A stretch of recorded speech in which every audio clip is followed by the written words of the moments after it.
The film begins with a couple stumbling home after a night of drinking. When they head upstairs, they find a strange box in their bedroom with a note that reads, "For the collection." The box starts to rattle, sparking the husband Larry's curiosity. Despite his wife's protests, he decides to open it. The scene then shifts to Arkin, a handyman working on repairs in a grand Victorian house owned by a wealthy man named Michael Chase. Michael lives there with his wife, Victoria, and their two daughters, Jill and Hannah. While fixing things around the house, Arkin is approached by little Hannah, who excitedly invites him to join her tea party. He plays along for a bit until Michael walks in and interrupts. Realizing he might have crossed a line, Arkin quickly excuses himself and returns to his work. Later, during a smoke break, Michael's teenage daughter Jill comes by to chat briefly before heading back inside. She soon argues with her mother, throwing a tantrum about being forced to go on a family vacation. After finishing his job for the day, Arkin visits his daughter Cindy and his estranged wife Lisa. There, we learn that Lisa is deep in debt and being threatened by loan sharks. The money Arkin earned from the repair job isn't enough to cover what she owes. Arkin promises to find the rest of the money that very night, and that's when the real story begins. He later meets with a man named Roy, and from their exchange, it becomes clear that Arkin is an ex-convict who has been planning to rob the Chase family's house all along. Meanwhile, Roy, who is also an ex-convict, turns out to be someone Arkin owes for helping him out during their time in prison. Arkin tells Roy that he's found the Chase family's safe and plans to rob the house that very night. They agree to split the loot 60-40, and Arkin immediately sets off for the Chase residence. When he sneaks into the property's large yard, things quickly take a bad turn. A fierce guard dog suddenly charges at him, forcing Arkin to stumble back. After regaining his balance, he continues with his plan and heads toward the front door. Inside, the house feels unsettlingly silent. Arkin soon locates the family's safe and skillfully begins to crack it open. But before he can finish, he hears footsteps moving upstairs. Assuming it's one of the Chases, he quickly hides inside a nearby room. Unbeknownst to him, there's another presence in the house, a mysterious figure prowling around. As the figure walks past, Arkin quietly slips back downstairs and tries to leave, only to discover that the front door is locked.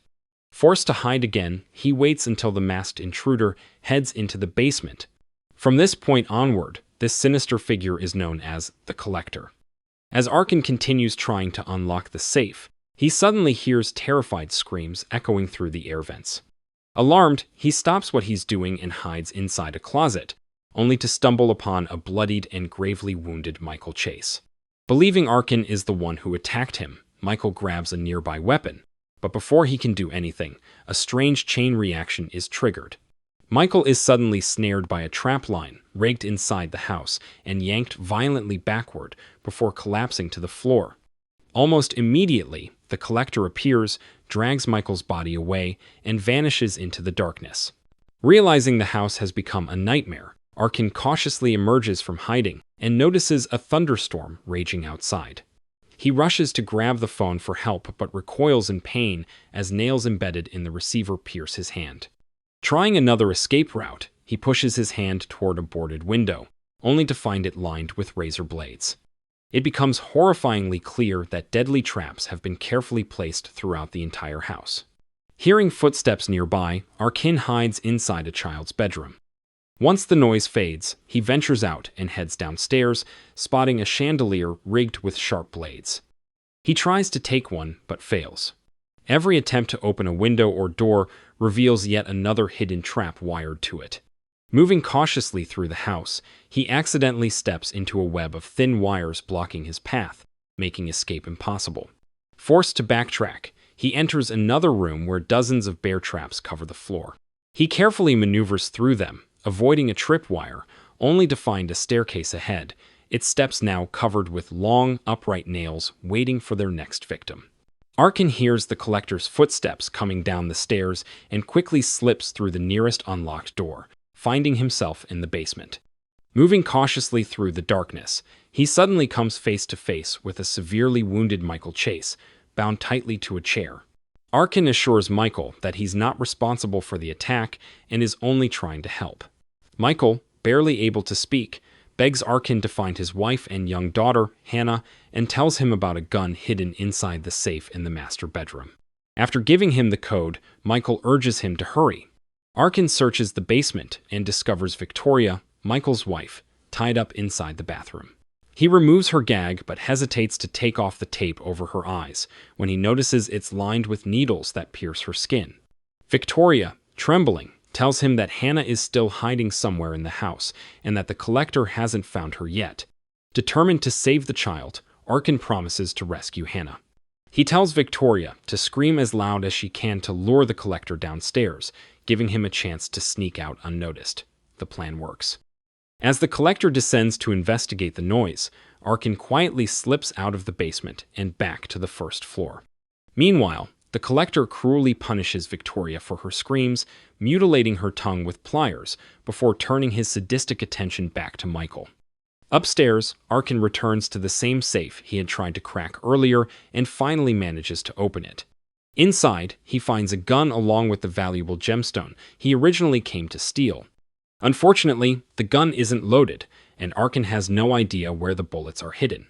As he searches the room, he hears noises coming from a nearby closet. Hoping it's Hannah, he cautiously opens the door, only to find the same red box from the beginning of the movie. Inside is Larry, the man from the opening scene. Weak and terrified, Larry warns Arkin that the collector doesn't just kill people. He tortures them and keeps some of his victims alive as part of his sick collection. He also reveals that during each of his home invasions, the collector only allows one survivor. Larry suddenly starts panicking and screaming uncontrollably, forcing Arkin to quietly shut him back inside the box to avoid drawing attention. Back in the hallway, Arkin spots an open window and feels a surge of hope. He rushes toward it, only to realize too late that the floor is covered with a sticky, corrosive yellow substance. Even the family's cat is trapped in it, struggling helplessly. Arkin removes his shoes, jumps onto the bed, and helps free the cat. Thinking it can escape, he tosses it toward the window, but the moment the cat touches the frame, it's caught in a hidden trap and instantly killed. The noise from the struggle alerts the collector, who races upstairs to investigate. Arkin quickly covers his glued shoes with magazines and hides, bracing himself for what's coming next. After the collector leaves, Arkin quietly sneaks back downstairs, only to find Michael's body brutally gutted. Horrified, he moves to another room and uses a bobby pin to free Victoria. He tells her that he's searched everywhere and believes Hannah might have escaped the house. Arkin urges Victoria to follow him closely, keep silent, and never lose sight of him. But when Victoria sees her husband's mutilated body, she breaks down completely. Screaming in terror, she bolts upstairs. The collector immediately intercepts her and stabs her multiple times before dragging her back to the bathroom. Arkin hides under a desk, then slips away once the coast is clear.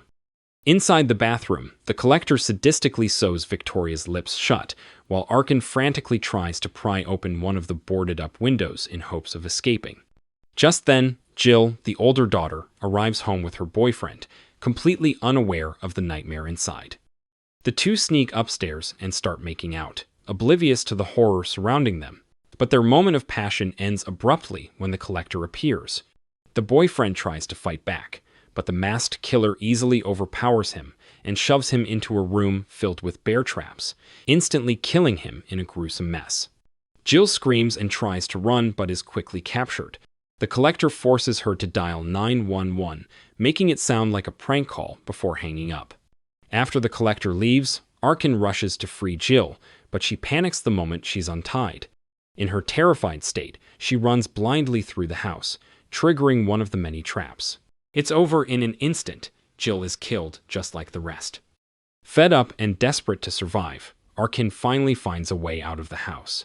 He steps outside and is ready to flee, until he spots a small figure in one of the upper windows.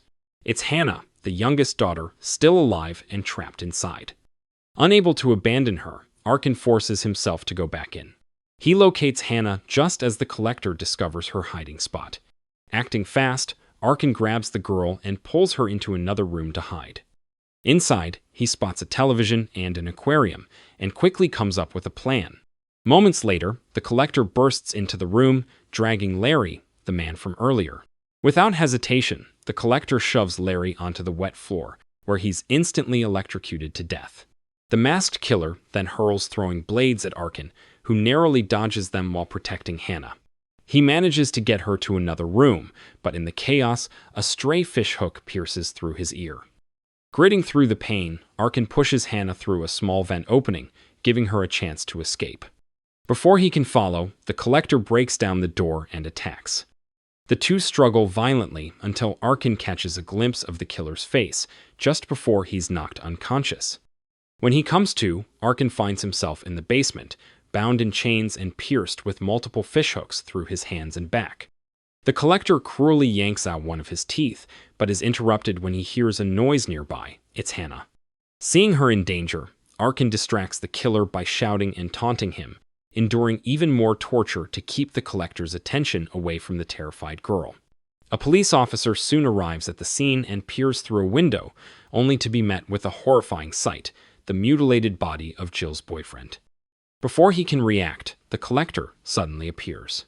Moments later, the vicious dog from earlier lunges at the officer and tears out his throat, killing him instantly.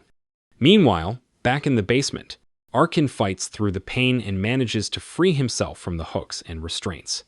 He notices that the collector has set up explosives throughout the basement, ready to destroy any evidence of his crimes. Realizing time is running out, Arkin prepares to escape with Gena. The two tie themselves together with a rope and crawl into the dumbwaiter just as the collector and his dog come after them. Thinking fast, Arkin sets a pile of papers ablaze and dumps the burning trash onto the attacking dog, killing it. He then throws the dead animal at the collector, momentarily disorienting him. Seizing the opportunity, Arkin engages the masked killer in a brutal fight and manages to overpower him for the first time. With the collector temporarily down, Arkin grabs Gena and runs toward the main door. They reach it, but when Arkin tries to unlock it, the key snaps in half, trapping them inside once again. The collector regains his footing and, in a rage, begins blasting his shotgun at the front door. Arkin and Gena take cover, but when the killer finally spots what looks like their reflection in a mirror, Arkin triggers one of the house's traps. It goes off perfectly, wounding the collector and breaking the door open. With the path finally clear, Arkin and Gena run for their lives, bursting out of the house and into the night. They reach the road just as police cars arrive, but in the chaos, Arkin is struck by one of them. Dazed and slipping in and out of consciousness, he hallucinates that the collector is about to grab Gena again, only to realize it's actually the police rushing to help. Paramedics and officers surround them, pulling both to safety. For a brief moment, it seems the nightmare is over. Later, at the scene, Arkin is questioned by police about the killer's identity. He reveals that the collector was one of the exterminators who had visited the Chase home earlier that day. As he's loaded into an ambulance, it's revealed that Arkin still has the gemstone he stole, his only prize from the bloody ordeal. But just as he starts to relax, disaster strikes again. The ambulance crashes, deliberately caused by the collector. Crawling from the wreck, the masked killer overpowers the injured Arkin, and after a brief struggle, shoves him into one of his signature red boxes. Arkin, now trapped and helpless, becomes the collector's newest addition to his twisted collection. If you enjoyed this video, don't be shy to hit the like button, and if you disliked it, hit the dislike button twice, just to be sure. It would be best if you watched the whole movie. Thank you very much for watching. Please subscribe for more videos like this.